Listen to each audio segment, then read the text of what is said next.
The morning sun streamed through the window of my little beauty salon, creating a welcoming atmosphere that I've always loved. The smell of shampoo and conditioner mixed with the aroma of coffee coming from the coffee shop next door.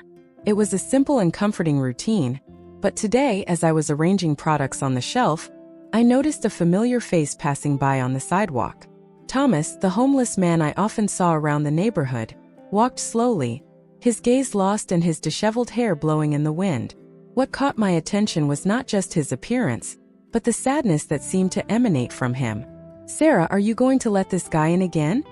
asked my colleague Lisa, while applying nail polish to one of our clients. She looked at Thomas with disdain, as if he were a pest. "It doesn't suit our salon." "But he's a person, Lisa," I replied, feeling my heart sink. "And no one deserves to be treated this way. He needs help." The words came out stronger than I expected, and I realized that it wasn't just an impulse of kindness, but a calling that came from within me. I decided I would do something about it. With growing determination, I left the room and headed towards Thomas. Thomas," I called, trying to sound friendly. He stopped, a little surprised, and looked at me. "Would you like to come in and get a haircut?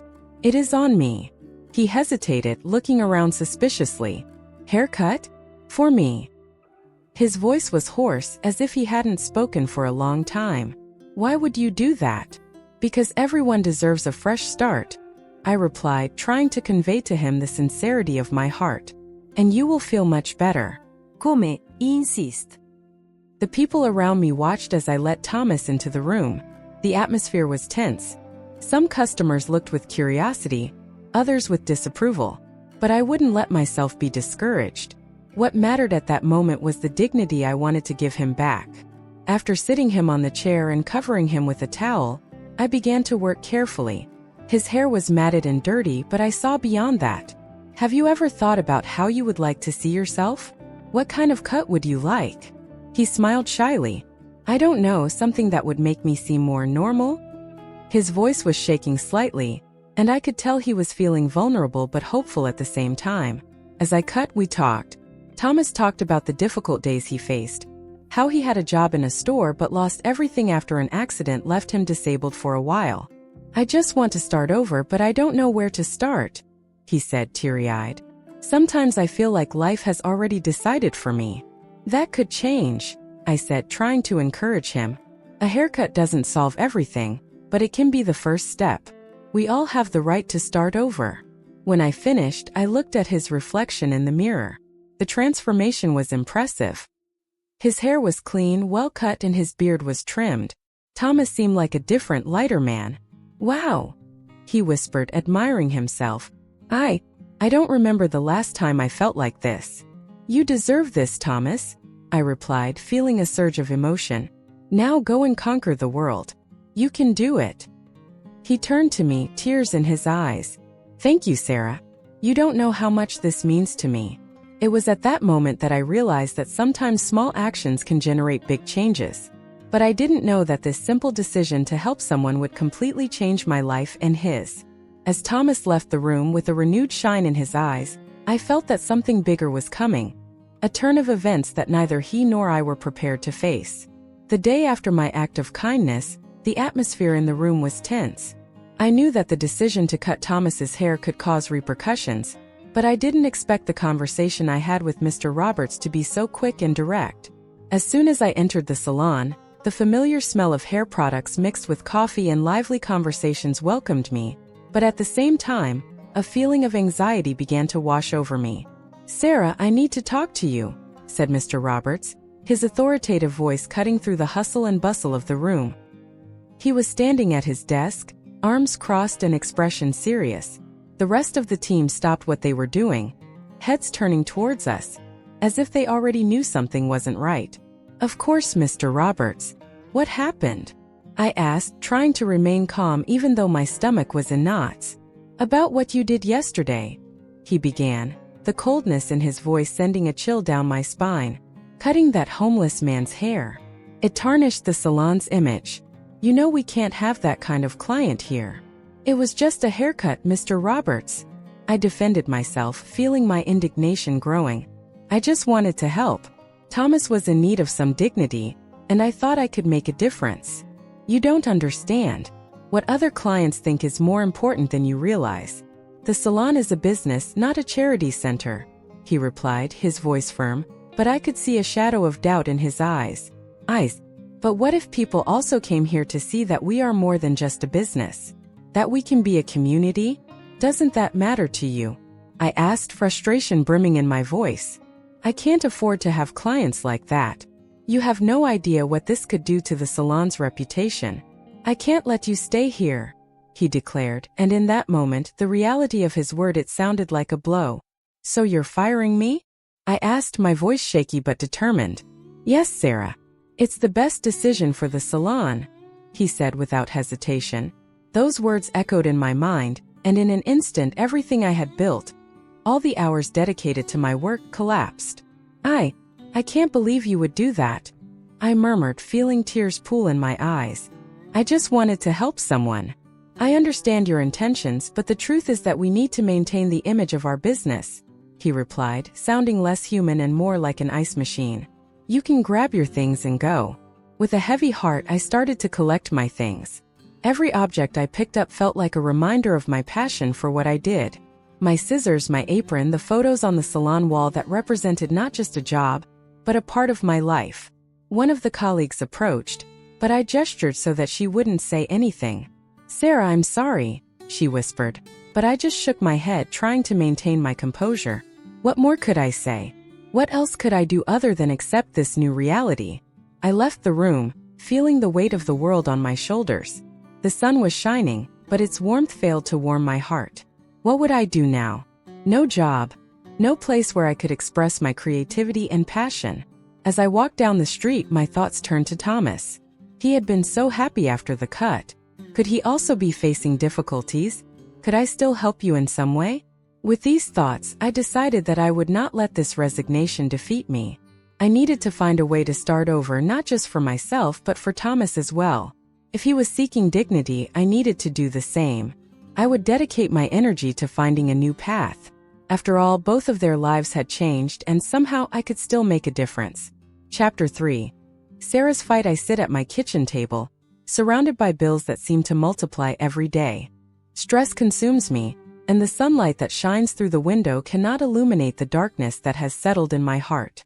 I had loved every moment spent in the salon, every cut, every laugh shared with clients. Now everything seems so far away and, in a way, unreal. What did I do wrong by wanting to help someone? Sarah, you can't let this get you down, I muttered to myself, trying to find some motivation in the words echoing in my mind. But the truth is that the dismissal still weighs on me like an anchor. The idea of opening my own salon begins to take shape, but the fear of failure is paralyzing. I decide I need to act. With a deep sigh, I take out my cell phone and start researching entrepreneurship workshops in the city. If I can't work in a salon, then I'll create my own, I say out loud, as if the words could give me courage. After a few hours of searching, I find a course that promises to help turn ideas into reality. Signing up is free, which is a blessing given that every penny counts right now. My thoughts wander to Thomas. He deserves more than what life has given him so far. I feel an urge to meet him, but I remind myself that he must be fighting his own demons. I hope he is doing well, even in the midst of adversity. I'm going to do this for both of us, I promise myself before signing up for the course. In the days that follow, my routine changes. I wake up early, take notes, and prepare for classes. The course is a challenge, but each lesson I learn makes me feel stronger and more determined. One day, during one of my classes, I meet a woman named Carla. She tells me that she opened a small cafe in the city and experienced similar difficulties. We became friends quickly. You have to believe in yourself, Sarah. Life is full of setbacks, but we must always pick ourselves up. She encourages me, her words sounding like a balm to my soul. We talked about our dreams and frustrations. As she talks about her cafe, I imagine a salon that is more than just a place to get a haircut, but a welcoming space where everyone feels welcome. Meanwhile, Thomas tries to find his way. He texts me sometimes, telling me about his attempts to get a job at a local cafe. Today, I went to Café de Esquina. They didn't let me in. The manager looked at me like I was trash. He writes in a message that breaks my heart. I quickly respond, Thomas, don't give up.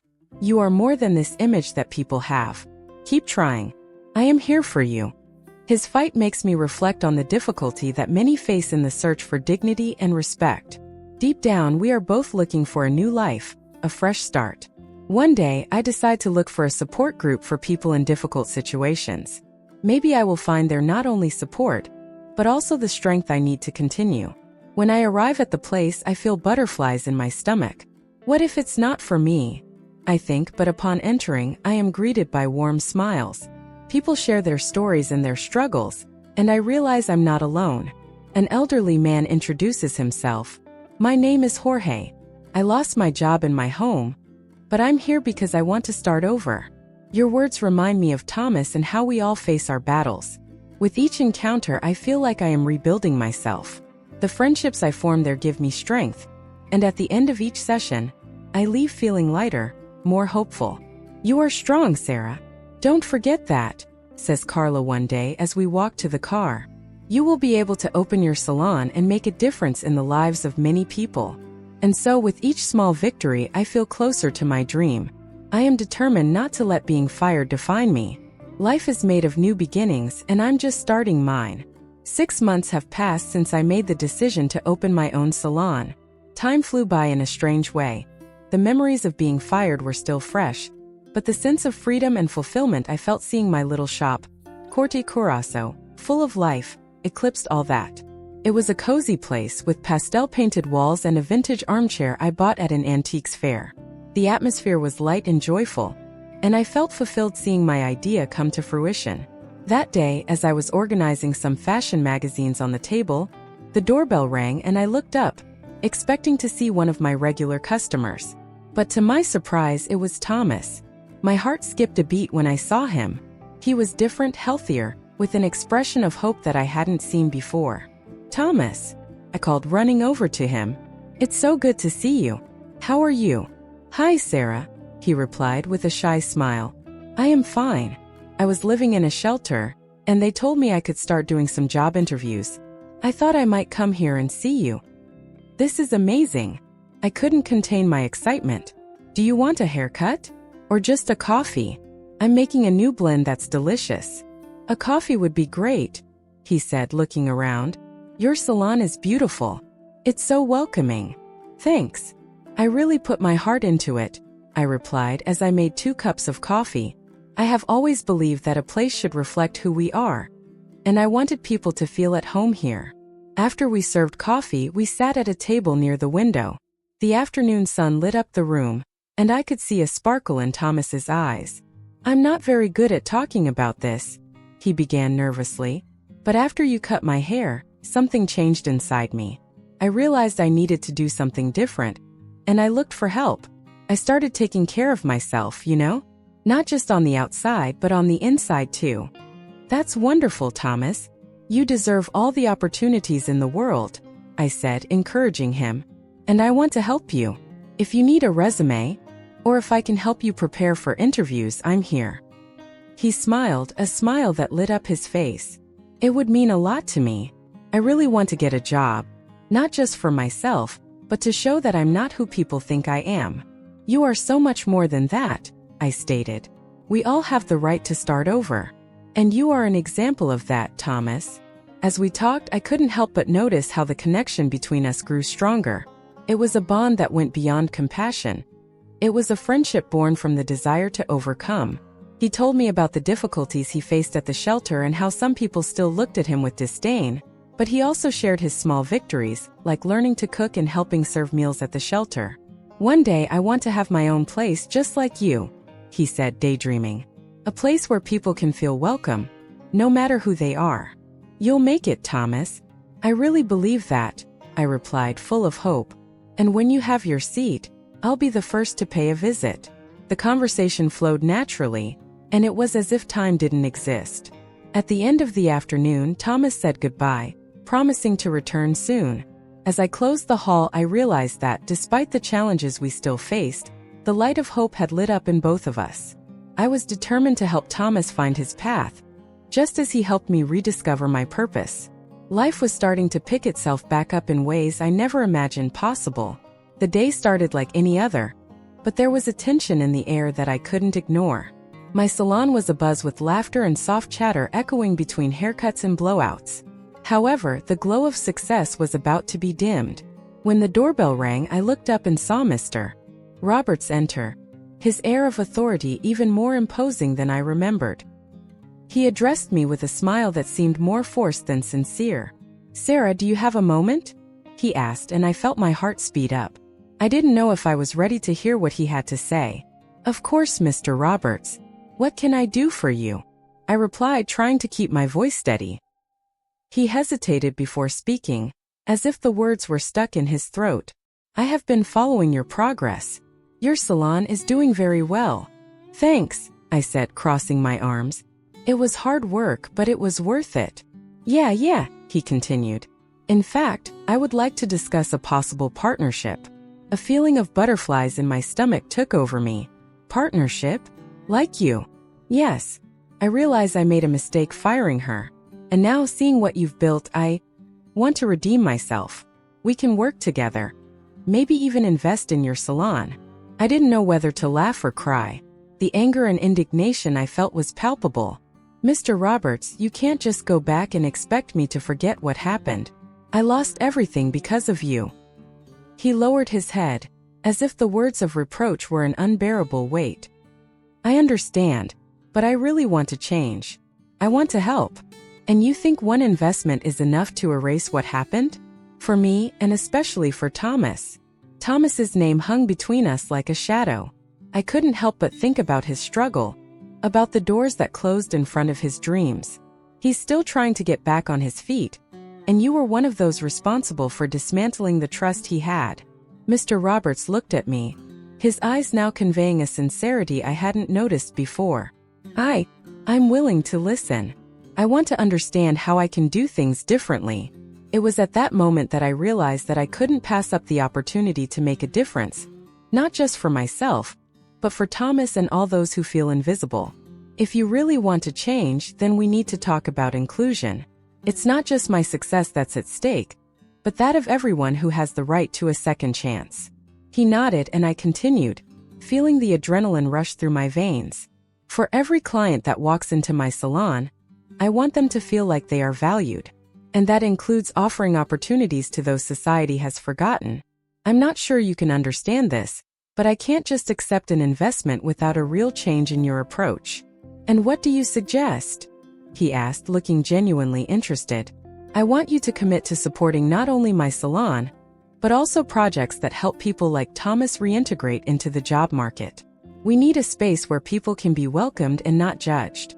He was silent for a moment, reflecting. "Do you really believe this can work?" "Yes, I believe. Change begins with an act of courage, and you can be part of it." At that moment, I realized that the conversation had turned into something deeper. It wasn't just a business negotiation. It was an opportunity to show him that true beauty lies in compassion and empathy. I didn't know if he was ready to accept that, but I was willing to fight for it. The look on his face indicated he was beginning to understand. "Let's see how we can make this happen," he said, his voice firmer now. I looked at him, hoping his change in attitude was genuine. For Thomas and everyone who felt like him, it was time to rewrite history. The meeting room was silent except for the faint hum of the air conditioning. The artificial light illuminated the space, but it couldn't dissipate the tension I felt. My heart was beating fast as I waited for Mr. Roberts to arrive. I knew this meeting could change everything, not just for me but especially for Thomas. He deserved a chance and I was determined to fight for it. When Mr. Roberts entered, his expression was that of a man carrying the weight of his decisions. He settled into the chair across from me, crossing his arms. "Sarah, what would you like to discuss?" His voice was firm, but there was a hint of curiosity that I couldn't ignore. "Mr. Roberts," I began, taking a deep breath to gather my courage. "I would like to talk about my resignation and the impact it has had not only on my life, but on Thomas's life."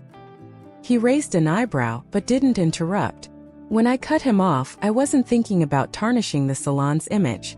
I saw a human being in need. Thomas was lost, and I just wanted to help him. "I understand your perspective, but you need to consider the image of our business.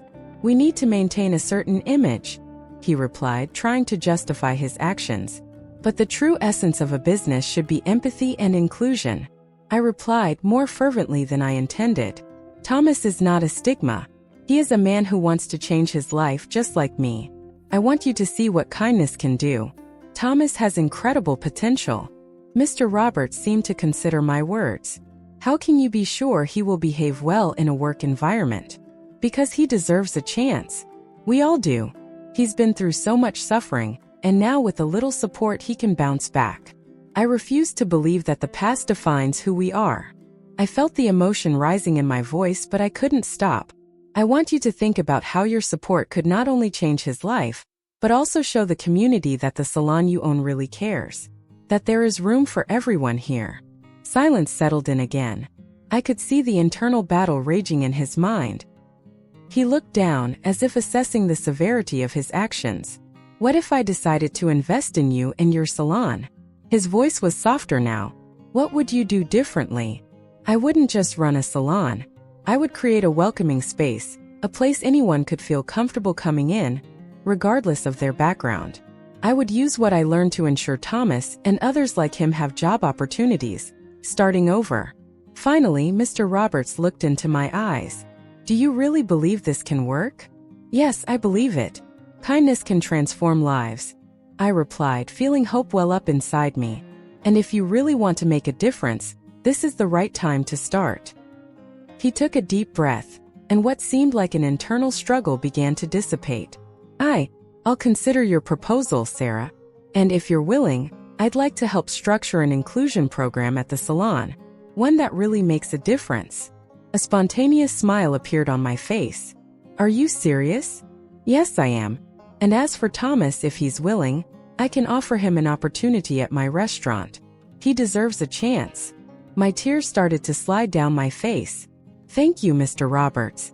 It means the world to me and him. My heart felt light, and I knew there was something bigger going on there. I just hope you and Thomas can help me understand how to do this right, he said, his voice now full of sincerity. We're in this together. Let's change the way people see what really matters. And so in that small office, a new hope began to be born. Thomas would have a chance, and so would I. Life can truly change when we find the courage to fight for what is right.